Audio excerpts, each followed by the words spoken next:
contracept at the same rate as the rest of the population. Father John told us why.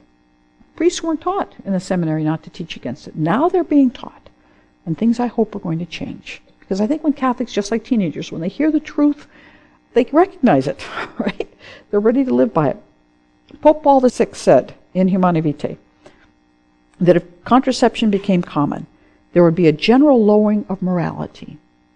There would be less respect for women. There would be coercive control by governments over sexuality, and we would start to treat our bodies like machines. Anybody notice these things in the last 40 years? Reasons to condemn contraception. The Church says it's a violation of a good woman's physical and psychological health. We've already seen a lot of that. It's an impediment to the total self-giving of spousal love. We've talked a lot about that, actually. We haven't talked so much about it being a rejection of God as the creator of new life. Let's take a look a little bit at this. Impediment to total self-giving. God's plan was that, again, that the day that a woman got the first positive pregnancy test was going to be, darling, we're starting our family, right? Euphoria all around. Babies are bonding. It requires 23 male chromosomes, 23 female chromosomes, 46 chromosomes that make a new human being that would not have existed on the face of the earth unless these two people, we hope, made love. God's a lover, and he wanted every baby born into a relationship that was bonded by love and that welcomed new life. God, out of love, creates new life. He made male and female so that out of love, they would make new life. And they would be like God. God is an unconditional lover. And he wanted the spouses to be unconditional lovers of each other and of their children. This slide's incredibly important. God creates each and every human soul. This is very important. The sperm does not have a human soul. The egg does not have a human soul. When sperm meets egg, where does that soul come from? A sperm is mortal. An egg is mortal. They just have a short, brief life. A human soul is immortal, lives for an eternity. Sperm meets egg. God has to create that new human soul. It's much worth thinking about yourself and really about everybody else. That God created the soul of every human being individually and said, I want this one to exist, and I want this one to be with me for an eternity.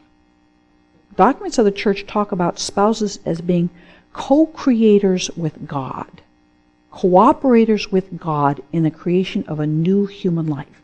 The male provides the sperm, the female provides the egg, and God provides the soul. And he wants that to be in a loving relationship where that baby is accepted as a gift from God and say, thank you for this gift. We're going to do our best to send this kid towards you. That's what we're going to do. Contraception puts a barrier between the sperm and the egg and God. It's saying we want to have sex on our terms. You made us fertile just for that short period of the month, but we're going to make sure that period is also infertile because we want to have sex on our terms. Instead of saying, God, if we have sex during that fertile time, we're going to accept any baby that you send us. Now, the Church talks about responsible parenting. Right? This is a little old woman who lived in her shoes. She had so many children, she didn't know what to do. God doesn't want people to keel over dead having kids. Right? He wants you to raise the children that you can raise well. Right? It's always demanding. 1's incredibly demanding. 2's incredibly demanding. 3, they tells me a little bit easier than 1 and 2. They tell me 4 is a whole lot easier than 1, 2, and 3. Someone told me after a certain point, 5, she said, it doesn't matter. They just keep coming, and you've reached a degree of chaos from which you can't recover. And but you don't want them all at once, and sometimes you need a breather. All right, you're tired, you're stressed, finances are short. But it's not necessarily that it gets all that harder. Number 3 starts entertaining 1 and 2. 1 and 2 entertain number 3. You get better at parents, you get more organized, and things start happening. But there are lots of times when people might have to push the pause button, say not for another year, 2 years, whenever. Just push the pause button. Church says that's fine. That's fine. Natural family planning works really well. Go ahead and do that. So it works. It works every bit or better than any form of contraception. That's not why it's great. That's not why it's moral, but it's good to know. Pregnancy rates of couples using NFP have depended on the motivation of couples.